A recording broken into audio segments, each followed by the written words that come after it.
किसान साथियों, मैं आज अपने बच्चों के स्कूल आया था और यहाँ पर कुछ बच्चों ने खेती से रिलेटेड कुछ मॉडल बनाए हैं, तो मैं यहाँ पर आप लोगों को दिखाने की कोशिश करता हूँ। वो इसलिए कि आजकल के बच्चों का इंटरेस्ट खेती में कितना अच्छा हो रहा है और उनका नॉलेज भी बहुत अच्छा होगा, और आप वीडियो देखेंगे तो उनको भी अच्छा लगेगा कि बच्चे का नॉलेज कितना अच्छा है खेती को लेकर। हेलो बेटा। Hello uncle. आपका क्या नाम है? अंकल मेरा नाम सक्षम कोरी है। किस क्लास में है आप? अंकल मैं 6th में हूँ। और स्कूल कौन सी है आपकी? अंकल मैं महार रेजिमेंट पब्लिक स्कूल सागर मध्य प्रदेश में पढ़ता हूँ। तो आपने ये खेती को लेकर क्या बनाया है, थोड़ा इसके बारे में बताएंगे? हाँ अंकल, मैंने ये खेती को लेकर एक ऐसा प्रोजेक्ट बनाया है जिससे हम समझ सकते हैं कि खेती में कौन से जो टूल्स होते हैं उनका इस्तेमाल होता है। जैसे कि ये, इसको हम इंग्लिश में पिकैक्स बोलते हैं, बट हिंदी में हम इसे हल में यूज करते हैं। जैसे खेतों की सिंचाई करने के लिए जब जो मिट्टी है उसका उलट पलट होता है, तो जिसके कारण हमारा जो प्लांट है वो बहुत अच्छे से ग्रो करता है, तो उसके लिए हम इस हल का इस्तेमाल करते हैं। पहले हम हल का इस्तेमाल करते थे, लेकिन अब न्यू टेक्नोलॉजी के कारण हम ट्रैक्टर्स वगैरह का भी यूज करते हैं। ये जो है, ये हल हमारे यहाँ अब बहुत कम मिलता है, बट पहले हमारे जो पुराने जमाने के जो हथियार रहते थे उनमें एक हल को हम एक भगवान की तरह पूजते थे, क्योंकि ये हमारे लिए बहुत हेल्पफुल था, जिससे हम अपनी खेती कर सकते हैं। ये है लीफ पिकर। ये हमारे भारत में उतना ज्यादा इस्तेमाल नहीं होता है, क्योंकि ये जो लीफ पिकर है हमारे भारत में जो कटाई के टाइम पे जो हम करते हैं, तो हम पराली भी उसके साथ जला देते हैं। पर जो विदेशों जैसी जगह है वहाँ पे हम इन लीफ पिकर का इस्तेमाल करके जो बची हुई, जिनको हम इंग्लिश में रेसिड्यू कहते हैं, हम उनको निकालते हैं। बट ये भारत में उतना ज्यादा इस्तेमाल नहीं होता है, क्योंकि हम इसका इस्तेमाल ना करते हुए पराली जो कि हमारा लेफ्ट पार्ट रहता है खेती के बाद, हम उसे जला देते हैं, तो इसलिए इसका इतना ज्यादा इस्तेमाल भारत में नहीं होता है। पर जो ब्रिटिश जगह है वहाँ हम पराली को जलाते नहीं है।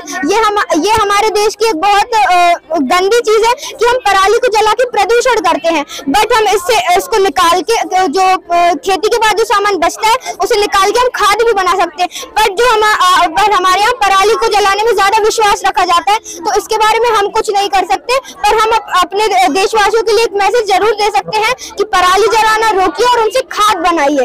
अब फिर हमारे पास ये जिसे हम खोदने के लिए इस्तेमाल करते हैं, इसका इस्तेमाल खेती में बहुत ज्यादा तो नहीं होता, पर इसका इस्तेमाल जैसे हल है, हल के बहुत सारे सब्स्टिट्यूशन है, क्योंकि हल बहुत भारी है और उसके लिए बैल वगैरह भी होना चाहिए। बट जो हमारे देश के किसान हैं वो इतने ज्यादा अमीर नहीं रहते कि वो एक बैल को खरीद के उससे काम करवा सके, तो हम इसके लिए इसका इस्तेमाल भी कर सकते हैं। बट इसको इस्तेमाल करने के लिए हमारे पास बहुत मेहनत भी हमारे लिए बहुत मेहनत भी लगेगी, और इसके लिए एक इंसान एक दिन में आधे से कम जो अपना खेत है उसे सींच पाएगा। तो हम इसका इस्तेमाल आजकल घरों को बनाने में करते हैं, और इसका इस्तेमाल पहले पुराने टाइम पे जब हमारे दादा दादी के जमाने का समय था, तब हम इसका इस्तेमाल करते थे खेतों की सिंचाई करने में। तो बस यही कुछ जो हथियार थे वो मैंने आपको इस वीडियो में दिखाना चाहा है।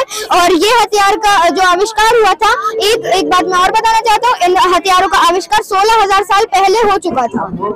Thank you. और ये क्या है बेटा? ये इस हथियार का नाम कुनाई है। ये भारत जैसे देशों में ज्यादा इस्तेमाल नहीं होता है। ये हथियार कोरिया, चाइना, जापान में ज्यादा इस्तेमाल होता है, क्योंकि वहाँ धारदार हथियारों से मीट वगैरह को बनाया जाता है। और ये जैसे हमारे भारत में चाकू होता है, वैसे ही वहाँ पे कुनाई होता है। और ये क्या है? ये कुल्हाड़ी है, जिसका इस्तेमाल हम पेड़ों को काटने में कर सकते हैं, और इसका इस्तेमाल पुराने जमाने के लोग अपनी सुरक्षा के लिए करते थे, अपने आप को जानवरों से बचाने के लिए।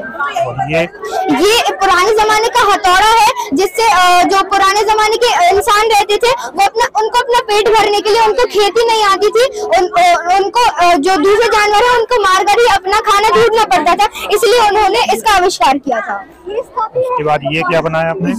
ये हमारे प्रोजेक्ट का सबसे इंटरेस्टिंग चीज है, क्योंकि इसको हम अभी हमारी नॉर्मल भाषा बुंदेली भाषा में हम इसे हसिया कहते हैं, पर इसका आविष्कार 45 लाख 10,500 साल पहले हो चुका था। और जो इसका इस्तेमाल है वो अभी तक इंसान करते हैं।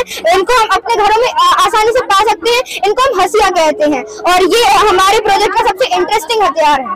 तो बेटा आपने बहुत ही अच्छी जानकारी दी। और आखिर में मैं आपसे ये कहना चाहता हूँ कि पराली को जलाए ना, उससे खाद बनाए और अपने देश को प्रदूषण से मुक्त करे। धन्यवाद। बहुत ही बढ़िया, बहुत ही बढ़िया। तो सुना किसान साथियों आपने, बच्चे में कितना ज्यादा मतलब एक नॉलेज भी कहें और उसके अलावा कहें तो मतलब कितनी अच्छी बात कही है कि पराली हम ना जलाएं, प्रदूषण ना फैलाएं। आपको अगर इस बच्चे का नॉलेज अच्छा लगे तो इस वीडियो को ज़्यादा से ज़्यादा लोगों तक शेयर जरूर करें। जानकारी अच्छी लगे तो मेरे चैनल बातें को सब्सक्राइब करें, वीडियो को लाइक करें। बाकी वीडियो देखने के लिए बहुत बहुत धन्यवाद।